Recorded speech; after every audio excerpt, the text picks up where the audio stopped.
पार्थाय प्रतिबोधितां भगवता नारायणेन स्वयं. ನಮಸ್ಕಾರ. ಕಾಸ್ಮಿಕ್ ಸೊಸೈಟಿ ಯೂಟ್ಯೂಬ್ ಚಾನಲ್ಗೆ ಸ್ವಾಗತ. ಭಗವದ್ಗೀತೆ ಸಾಂಖ್ಯಯೋಗ ಭಗವಾನ್ ಕೃಷ್ಣ ಹೇಳ್ತಾನೆ, ನಾಸತೆ ವಿದ್ಯತೆ ಭಾವೋ ನಾ ಭಾವೋ ವಿದ್ಯತೆ ಸತಃ ಉಭಯೋರಪಿ ದೃಷ್ಟೋಂತಹ ತ್ವನಯೋಸ್ತತ್ವದರ್ಶಿಭಿಃ. ಶಾಶ್ವತವಾದುದಕ್ಕೆ ಅಂತ್ಯ ಇಲ್ಲ, ಶಾಶ್ವತವಾದುದಕ್ಕೆ ಅಂತ್ಯ ಇಲ್ಲ. ಅಶಾಶ್ವತವಾದದ್ದು, ತಾತ್ಕಾಲಿಕವಾದದ್ದಕ್ಕೆ ಅದು ಸ್ಥಿರ ಇಲ್ಲ. ಅಂದರೆ ಇಲ್ಲಿ ಶಾಶ್ವತ ಯಾವುದು? ಸೃಷ್ಟಿ ಅಶಾಶ್ವತ. ಯಾಕೆಂದರೆ ಇದು ಇರುತ್ತೆ, ಸತತವಾಗಿ ಚಲನೆ ಆಗ್ತಾ ಇರುತ್ತೆ, ಬದಲಾವಣೆಗಳಾಗ್ತಾ ಇರುತ್ತೆ. ಇದು ಎ ಅನ್ನೋದು ಯಾವಾಗಲೂ ಇರಲ್ಲ. ಅದರ ಒಂದು ಪರಿಸ್ಥಿತಿ, ಒಂದು ಮಗುವಿಂದ ಒಂದು ವಯಸ್ಸಾಗಿರೋವರೆಗೂ ಸಹ ಅದು ಬದಲಾವಣೆಗಳು ಬರ್ತಿರುತ್ತೆ. ಸೊ ಆ ರೀತಿ ಜಗತ್ತಂದಾಗ ಇದು ಪ್ರತಿ ಕ್ಷಣ ಅದರಲ್ಲೇ ಬದಲಾವಣೆಗಳು ಬರ್ತಾ ಇರುವಂಥದ್ದೇ ಜಗತ್ತು ಅನ್ನೋದು. ಚಲನೆಯಲ್ಲಿರುತ್ತೆ ಮತ್ತು ಬದಲಾವಣೆಗಳು ಬರ್ತಾ ಇರುತ್ತೆ. ಇದು ಅಶಾಶ್ವತ ಅಂದರೆ ಇರುತ್ತೆ. ಇದರಲ್ಲಿ ಮೂರು, ಯಾವುದೇ ಒಂದು ವಸ್ತು, ಒಂದು ವ್ಯಕ್ತಿ, ಯಾವುದೇ ಒಂದು ವಿಷಯ, ಅದು ಮೂರು ಅಂಶಗಳಲ್ಲಿ ಬರುತ್ತೆ.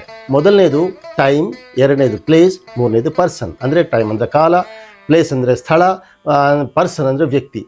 ಈ ಮೂರು ವಿಷಯಗಳಲ್ಲಿ ಪ್ರತಿಯೊಂದು ಸಹ ಅದು ಅಳವಡಿಸಿಕೊಂಡಿರುತ್ತೆ.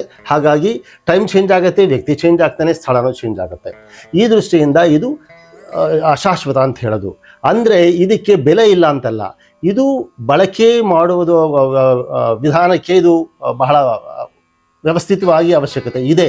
ಆದರೆ ಇದು ಮಾಲೀಕತ್ವ, ಓನರ್ಶಿಪ್ ಇರಲ್ಲ ಇಲ್ಲಿ. ಅಂದರೆ ಇದು ಹಾಗೇ ಇರುತ್ತೆ ಅಂತ ಹೇಳೋಕ್ಕಾಗಲ್ಲ.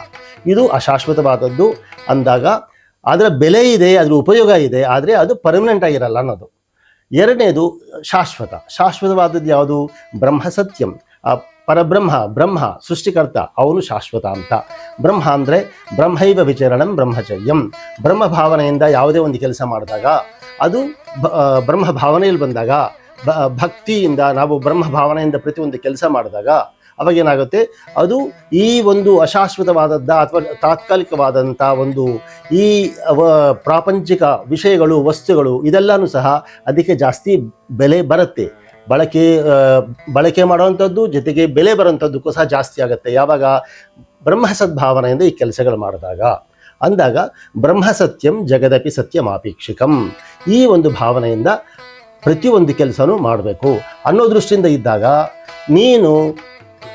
ಅರ್ಜುನ, ನೀನು ಕೌರವ ಸೈನ್ಯವನ್ನು ನೀನು ಶಾರೀರಿಕವಾಗಿ ಕೊಲ್ಲಬಹುದಷ್ಟೇ. ಅವರ ಆತ್ಮ ಅನ್ನೋದು ಶಾಶ್ವತ, ಶರೀರ ಅನ್ನೋದು ಅಶಾಶ್ವತ, ತಾತ್ಕಾಲಿಕ, ಕೆಲವು ಕಾಲ ಇರುತ್ತೆ. ಹಾಗಾಗಿ ನೀನು ಅವರನ್ನು ಸರ್ವನಾಶ ಮಾಡೋದಕ್ಕೆ ಮಾಡ್ತಿಲ್ಲ. ನಿನ್ನ ಕರ್ತವ್ಯ ಪಾಲನೆ ಮಾಡ್ತೀಯಾ, ಯುದ್ಧ ಮಾಡೋದಕ್ಕೆ ಸನ್ನಿಧನಾಗು. ಶಾಶ್ವತವಾದ ಆತ್ಮವನ್ನು ಯಾರು ಕೊಲ್ಲುವುದಕ್ಕೆ ಆಗುವುದಿಲ್ಲ. ಸತ್ಯ ಅನ್ನೋದು ಶಾಶ್ವತವಾದದ್ದು. ಅಂದರೆ ಅದರಲ್ಲಿ ಯಾವುದೇ ಒಂದು ಬದಲಾವಣೆಗಳು ಬರಲ್ಲ. ಅದು ವಸ್ತುನಿಷ್ಠೆ. ಪ್ರತಿಯೊಂದು ಆ ಸತ್ಯದ ಒಂದು ನಿಷ್ಠೆ, ಆ ಸತ್ಯದ ಆ ವಸ್ತುವು ಅಥವಾ ಆ ವಿಷಯದ ಬಗ್ಗೆ ಅದರ ಒಂದು ವಾಸ್ತವಿಕತೆ, ಅದನ್ನು ಬದಲಾವಣೆ ಮಾಡೋಕ್ಕಾಗುವುದಿಲ್ಲ. ಅದು ಜೊತೆಯಾಗಿರುತ್ತೆ ಅನ್ನೋದು ಸತ್ಯ. ಹಾಗಾಗಿ ಸತ್ಯ ಪಾಲನೆ ಮಾಡುವುದು, ನಿನ್ನ ಧರ್ಮ ಕಾರ್ಯ ಮಾಡುವುದು ನಿನ್ನ ಕರ್ತವ್ಯ ಅನ್ನೋದು ನಮಗೆ ಇದರಿಂದ, ಈ ಶ್ಲೋಕದಿಂದ ನಮಗೆ ತಿಳಿದಿರುವಂಥದ್ದು. ಸತ್ಯನಿಷ್ಠರಾಗಿ, ಧರ್ಮ ಪಾಲಕರಾಗಿ ನಮ್ಮ ಧರ್ಮ ಕಾರ್ಯಗಳನ್ನು ನಾವು ಮಾಡುತ್ತಾ ಈ ಜನ್ಮ ಧನ್ಯ ಮಾಡಿಕೊಳ್ಳೋದರಲ್ಲಿ ಸಾಕಷ್ಟು ಉಪಯೋಗ ಇದೆ. ನಮಸ್ಕಾರ.